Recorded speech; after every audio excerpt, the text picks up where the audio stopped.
pulling. Good. Let's walk. Not perfect. If it was perfect, she would have stopped and looked at me. That's okay though. 4. Good. Let's walk. See how she picks up speed when there's more stimulation available? That's okay. That's normal. 4. Good. But we're going to break the behavior, right? Let's walk. Because I want you to walk at a nice, even pace. Yes, that dog screaming over there makes it difficult. Brandy, can you sit? Good girl. And she offered the sit willingly, so I'm going to offer a treat. Okay, no, that's fine. Let's walk. That's okay. So if you're not getting her eye contact, whoa. Good. Let's walk. Whoa. 2 steps, right? 2 steps, and then we're going to stop. Whoa. Good girl. Good. Good, good, good, good, good. You want that? Yeah, let's walk. Good. And now we're just going to try some bump, bump. Good. See how she slowed down? We didn't need to stop completely. I like that. Easy. Good girl. Now, if I have to do it again in a couple more steps, that just means we need to stop.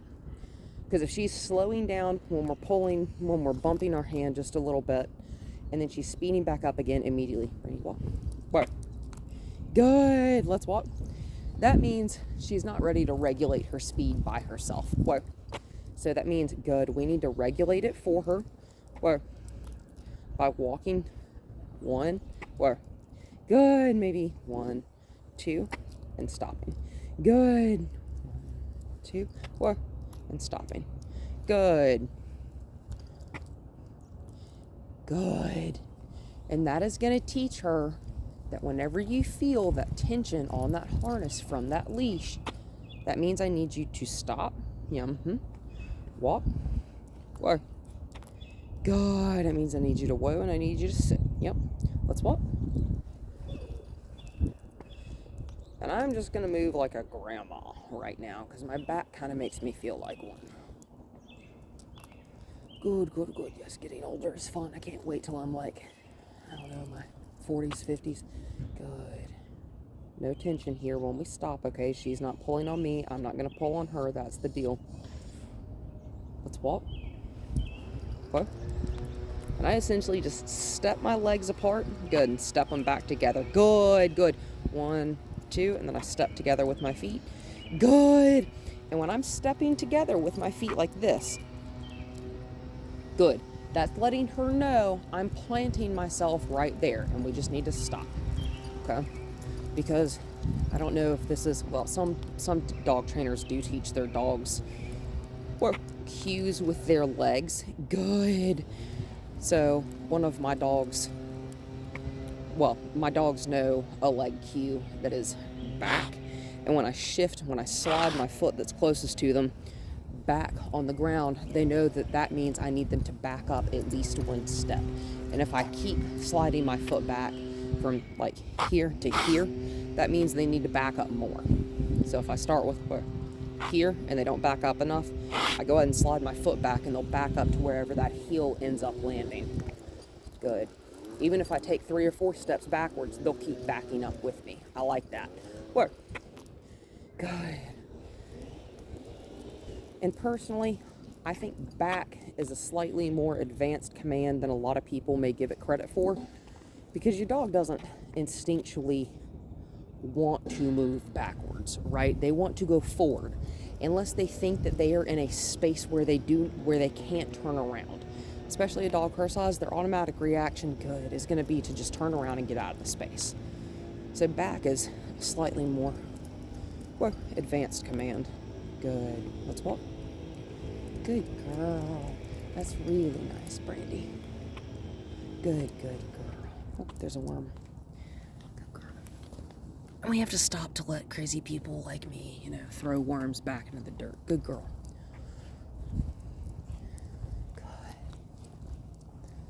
Good girl. See how she's speeding back up after a couple steps?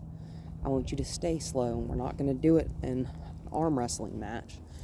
Because a dog her size, you could probably arm wrestle with her, and you could probably win, right?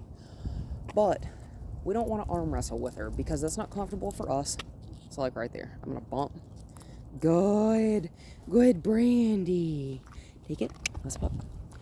And I use the give and take, give and take. That's what I mean when I say bump. I mean give and take, right?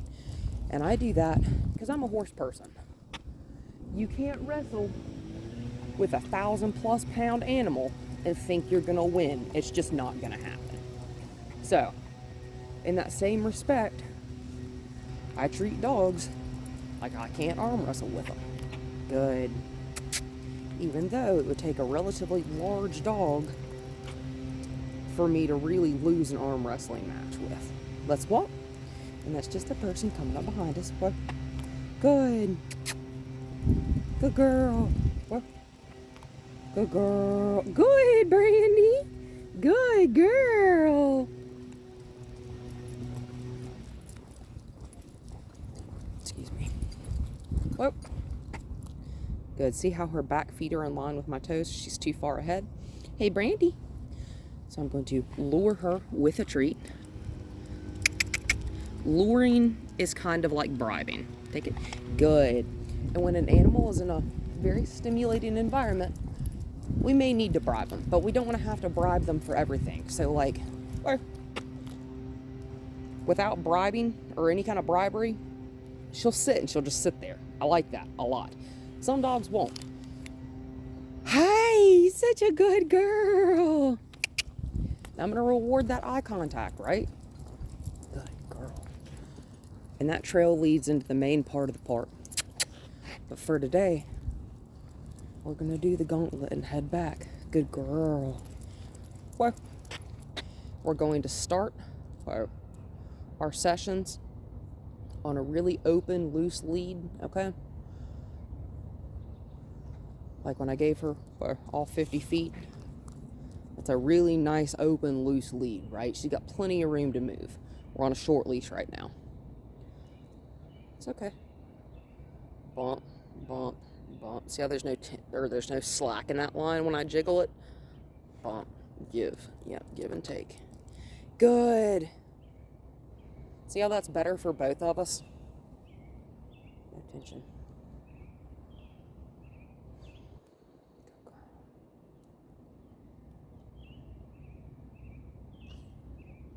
Whoop.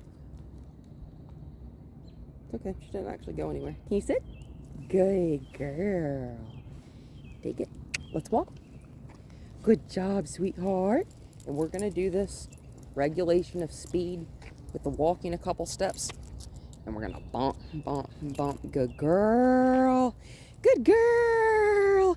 See how more and more frequently we're getting that eye contact? Because she's like, nothing over there is as interesting as this crazy blue-haired woman. Except for whatever that smell is. Bump, bump, bump. Good. Take it. One of the biggest reasons I don't just say give and take is because it takes too long for me to say. Okay? Give, take. Or take, give. Good pee-pee, Brandy. Good girl. Good. Come on. Come on. Come on. Good. Good. Also, we're gonna, good, use that bump, bump, that give and take pressure, right? When we're asking her to regulate her speed, bump, bump. When we're asking her to move to the right, good girl, bump, bump. When we're asking, yes, good girl, easy. Good, good, good, good, good, Brandy. Hey, Brandy. Good. She's looking at me while we're moving. Another decently advanced skill. This dog is more than capable. So we're gonna step off. And we're gonna whoa. Good. Good, good, good. We're gonna step further off the road because that's an RV. Brandy. Good girl. That's okay. Whoop. That give and take pressure. Yep, that bump, bump, bump. Good. Brandy. Good. Sit. Good girl. Let's walk. It's okay. We're just gonna walk away. The smells are very stimulating over there, right? Dogs are allowed in the RV park. So we're gonna kind of walk in the middle of the road, right? Which means I need to be paying attention. I'm always paying attention. Painfully aware most of the time. Easy, girl. That's all right. Good girl. Good girl. Birds, squirrels, dogs, people, campers, all sorts of crazy stuff is happening. But notice, we're not having to stop every step or every 2 steps. We're just walking. This is speed regulation right here. So I'm just bump, bump, good. And it's just bringing her closer to me, the least amount of pressure. And I'm going to over dramatize. I'm going to put 2 fingers on this leash here, right?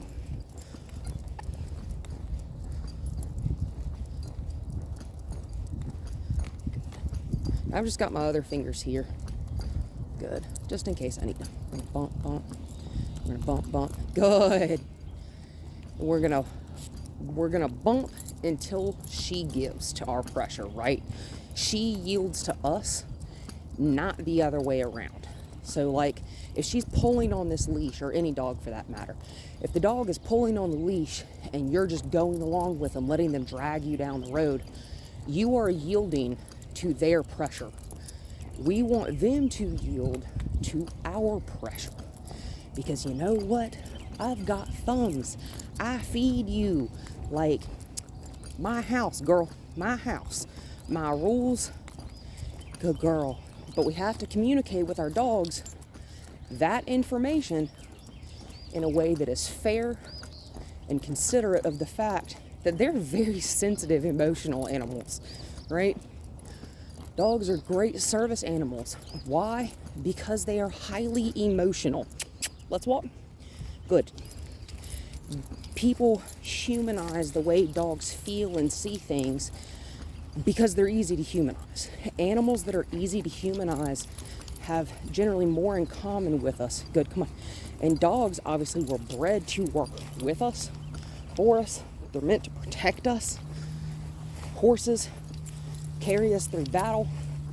They do all sorts of things for us. Those are very special creatures. They communicate in a way that is very similar to the way we do. Good. And when we're talking to them, we have to talk to them. Brandy, what? Good! Like they are these sensitive, emotional creatures they are. Take it. They're like children. Good. They're like a 4-year-old that never gets any older. I love it. That's a fun age, right? 4 to 6. They say really intelligent dogs are about the same age as a 4-year-old. I think really intelligent dogs are more like maybe a really intelligent 4-year-old, but more like a 6 or 7-year-old, right? And she's highly intelligent. She's a very, very smart girl. Whoop. Good. Sit. And so, like, if you were hiking, good. Come on. If you're walking on a trail or something, right? And you've just got a nice loosey-goosey lead here, and all of a sudden, oh, we decide to go this way. What's your dog gonna do? She gonna leave you in the dust? She gonna run off? No, this one's gonna come with me. And I'm just gonna keep walking away from her. That's okay, she sees that big fluffy collie dog up there. Keep walking away. My back's to her, but I've got my head kind of turned so I can see her out the corner of my eye, and I'm just gonna stop because she's catching up to me. Whoa! Hey, Brandy. Yeah, I've lost her. Good. I got her back. I'm letting her think about, good, whatever she wants to. Come on. But I always want that brain to come back to, where's the person? Where's the person that I should be with? Where's my human? Good. Because that's when you see these dogs that, like, you know, maybe it's not a service dog. It's not some heroic animal. All dogs have that capability. Every dog in the world has the capability to do heroic things. Like, say you have a stroke in your house or something like that, and your dog busts through a window or opens a door to go get help from a medical service or something. Every dog has that capability. I don't think everyone thinks that. I don't think everyone knows and believes that, but they do. Every dog does. Good. It's all about the communication and the bond that we have to put in the time to create with them, right? So she's pretty much right in my lap. I've got my legs in the V shape. Good. Because my back is absolutely killing me today. Good girl. So I'm just going to sit down for a minute because, like, who doesn't like to just kind of plop down on their butt for a minute? Good girl. I'm just going to pet her. I'm not going to get right up in her face. Excuse me. Good girl.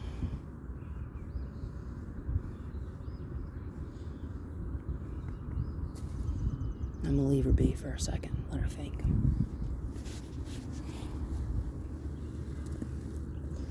She could be 50 feet away. She's not. Because she wants to be right here.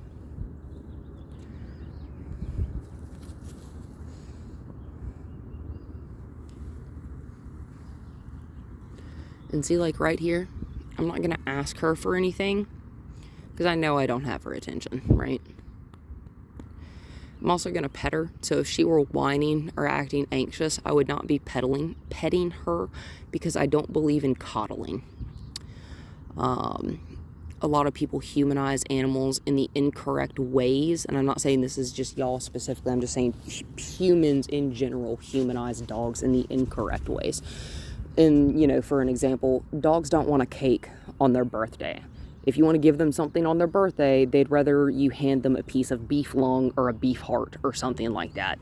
They don't want a cake.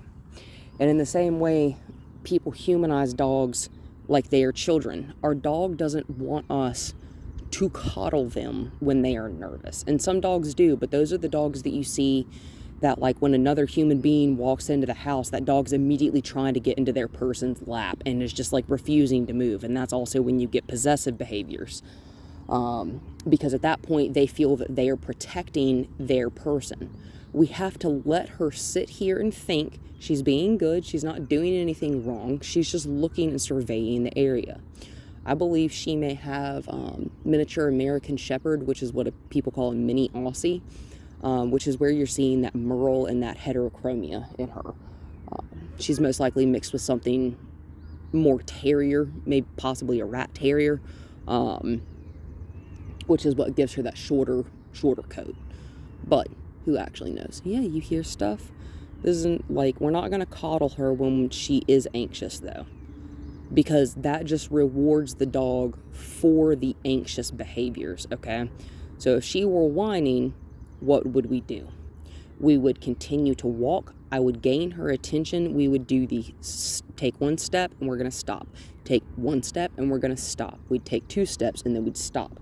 We'd redirect her attention off of the rest of the stimulus and focus her attention on us. She has given me 100%, and that is one of the things I love about this dog, is that she tries so hard. She really does. So I am giving her just time to herself to just think about whatever she wants, for her to process what we just did, right? Good girl. Good girl. Now I'm going to let her sit here and process for just a couple more minutes, and then we're going to do a little bit more loose leash work where I keep her attention like we were doing in the beginning, where I take one step in the field and I stop and I ask her to sit, and without touching the leash at all, right? And if I need to, I can shorten up on it and I can get a nice loosey-goosey leash here. This is what I mean when I say loose leash. I mean, like, this sucker may be short. I may only have about a foot and a half or so of leash here, but it's nice and floppy. Now, if this is tight, that flop doesn't happen, right? And I'm not putting a lot of pressure. I'm just pulling it taut, right? Good girl, Brandy. Such a good girl.